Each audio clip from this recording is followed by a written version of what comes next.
your choice, or use your own. You have Mobius band just for ornament. You have a shameless commercial advertisement for my book. You have Žižek, also useful as tongue depressor in medical conditions. Two cathexis grids. Again, no charge. You have the mirror, the pom-pom, the sticky stuff. You have a James Joycean little reminder pad. What I want you to look at, and I'll briefly go over these images, if only to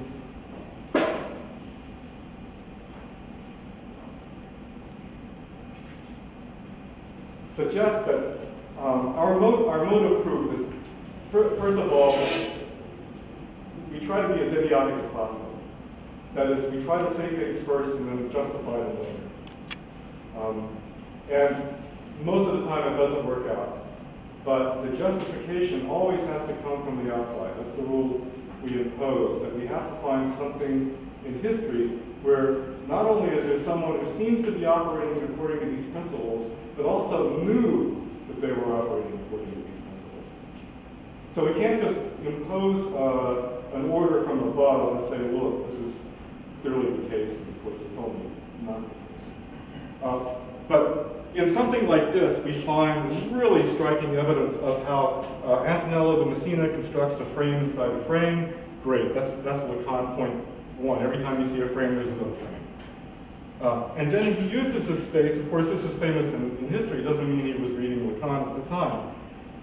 It means that he knew that you paint something like this, you paint it as if God is looking at it, not people in the museum. This is in the National Gallery, National Museum, National Gallery in London. So God is looking at this. God has a special oculus, and we want to look at what's between the two frames. These objects evolve Mary's purity. We know that Antonello was keen on Mariology. The peacock of heaven, happiness, paradise, and the partridge, which creates a rather rough spot for interpretation, because partridges had the reputation of being rather sly and unsavory birds. They were so sexy, in fact, that the reputation was that they could be impregnated by the wind. This provides us with our inner insight that impregnation by the wind relates to Antonello's translation of the Vulgate. He's not just going from one language to another like a competent translator. He's being impregnated. To do what? Well, the text then must be a birth of some kind. And then we go a step further, we realize that St. Jerome has written a lot about perpetual virginity of Mary, and also the connection of nuns as being married to Christ as having a fulfilling carnal relationship. So there's more than meets the eye in this one. But we have the standard elements of the double frame, the paradoxical, how would you say, the cipher code, kind of cipher code going on, the way in which the unconscious communicates with it. Yeah, we have in the movie Dead of Night, you probably can get it all from this one picture. A guy gets a mirror from his fiancée. The mirror doesn't reflect him alone in his room. It reflects him in the room of the previous owner, who had a tragic end. Meaning that the cross inscription of the uncanny is going to take place for him. He's going to find himself in the place of the former owner, becoming jealous, being crippled, being isolated at home, finding his fiancée is cheating on him. Down there. This one, we should have done the back. This one is the famous Magritte painting, not to be reproduced, which we have violated some 20 or 30 times. On the table, oh, I got another sequence, okay. Oh, that's right, it's like a random. On the table is a copy of Edgar Allan Poe's book, first and only novel, the narrative Arthur Gordon Pym, which, according to a colleague friend of mine, is divided chiastically in perfect two parts. A technique that Poe probably picked up from the classics somewhere. He took it to the purloined letter, where he used the instance of the exchange of the reward money as the occasion to divide the text in two, so that things mentioned on the left-hand part of the text, to the first part of the narrative, match up to things mentioned on the other side.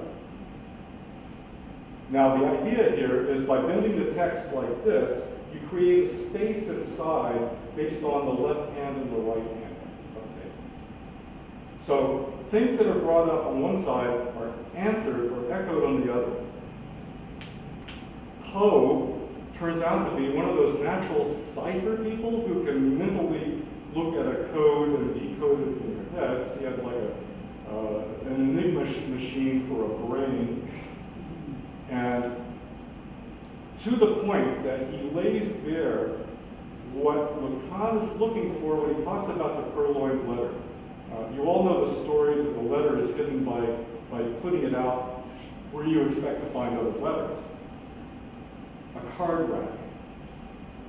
Well, if you turn card rack around phonetically, you get card rack. That would be clever in itself. What's really clever is when a Greek knows this and puts it into this parable about mirrors that refuse to do what they're supposed to do. So let me go back a bit. Eden, you can do with that whatever you want, but the field is rich. Demoiselle d'Avignon, not more than one art historian in 100 that I've found, has ever given true recognition to this figure as that of melancholy. Melancholy is playing the same role as the Poe novel did in the Greek.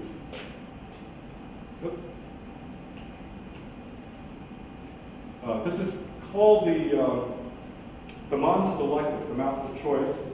It appears in a tradition of works surrounding what's called C.B.'s Table, a work that had fantastic popularity in the late Middle Ages, translated umpteen times, was about a kind of purloined letter of antiquity. People on their way